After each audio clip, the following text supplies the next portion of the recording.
4, 3, 2, 1. Uncle Ron stuff. Today is a quick one, and it's about road trip preparing and during. Preparing for a road trip and doing a road trip. Watch out, here comes some free advice. That's always a warning. Free advice comes with a warning.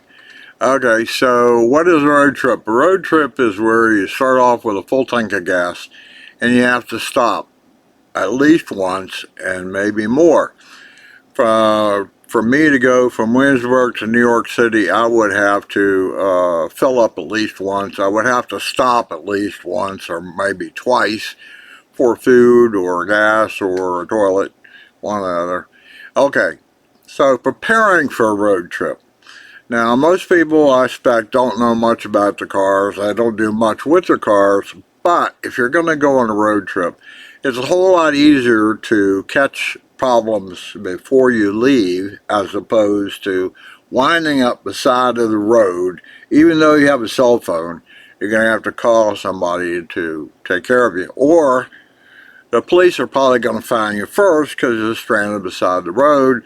And they're going to want to see your insurance documents and your car registration. And they're going to walk around your car if there's any problem with expired license tags or expired inspection sticker.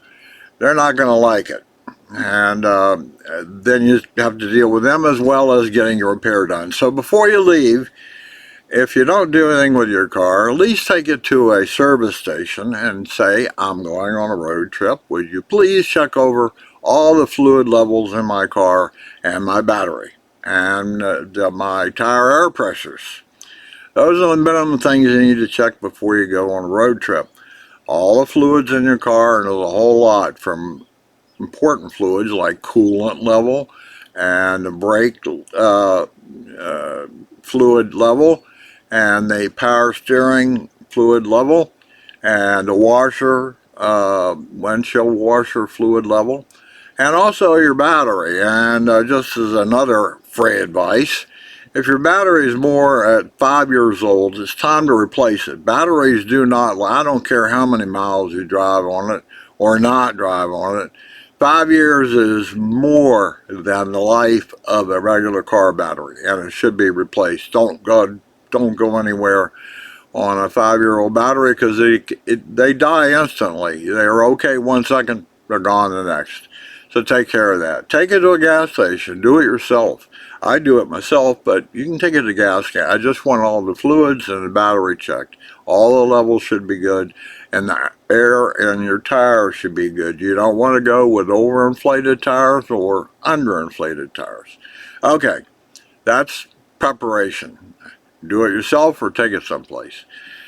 During the trip, anytime you stop, it's advisable to, before you get back in the car, to walk around the car. Okay? You may have picked up a nail in the tire. You may have hit a piece of debris laying in the road. You can walk around the car and just check. No, the tires don't look low to me. Well, if you picked up a nail, it may start, you can tell where one's not quite up to snuff with the others. At least you could fix it there, as opposed it's 30 miles down the road where you get a low tire pressure light come on and it starts pulling one way or the other, depends on where it is. But anyway, look around that, check your wiper blades. You may have been driving for the last 8 hours to a range store, you had your wipers on, one of them tore. It's easier to repair right there than it is, to hassle a broken wiper blade and another 8 hours of rainstorm. Okay. Hopefully, when the car was prepared, you made sure your inspection sticker was up to date and your license tags were valid. Okay. But if you walk around the car, maybe your license tag fell off. It's a good idea periodically to check the lights of your car on your trip. You could lose a tail light. You could lose both tail lights. You can lose a turn signal. All those things. And you could get pulled over by a policeman by your equipment. And I have come across cars in the middle of the night with no tail lights.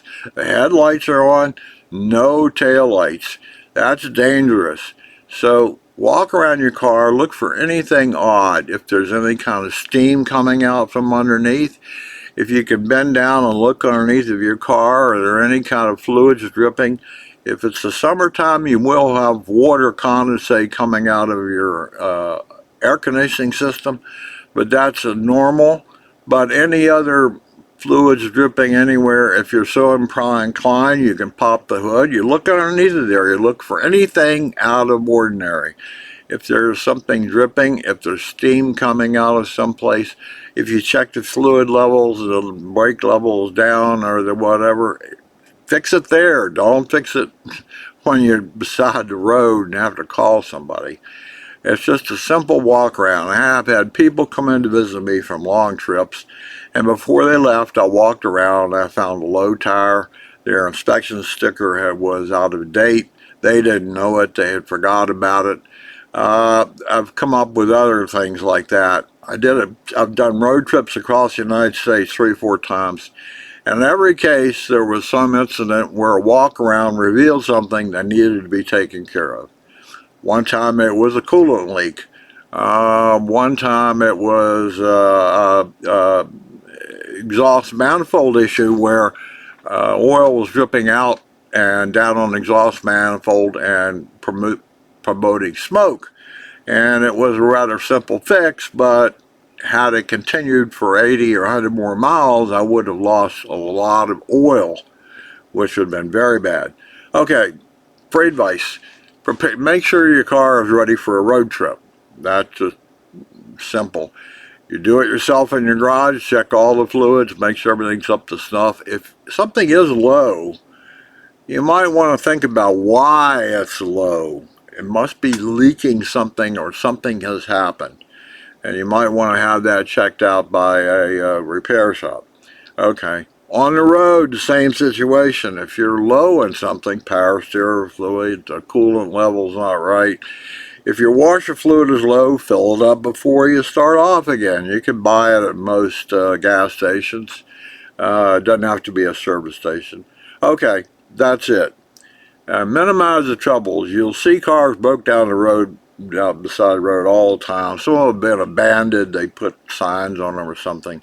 That means they're going to be towed somewhere. Towing is expensive, $200, $300, $400, $500, $600, $700 to tow it to some place or another. You don't want to do that. So you can take care of it in advance. The car is ready. You know it is ready for the road trip. And when you're on the road, you take this walk around. Anytime you stop, obviously if a light comes on when you're driving, you stop immediately, be it tire air pressure, low coolant, anything. Your temperature gauge gets too hot, you stop. And hopefully you do have the habit of looking at the gauges on your instrument cluster, okay, that you do periodically glance at those things. The temperature gauge is okay, the washer fluid, the tire, whatever, all those things. That's enough for today. Free advice. Hopefully you'll, just start the habit of walking around your car before you get back in it. If you're going to be out on the road for 2, 3, 4, 5 days, whatever. Stuff can happen. Stuff can break. It's better if you're at a service station or a gas station than on the side of the road. That's it for today. The day is the 16th of May, 2026. I hope this isn't, everybody knows this and I'm being stupid again. But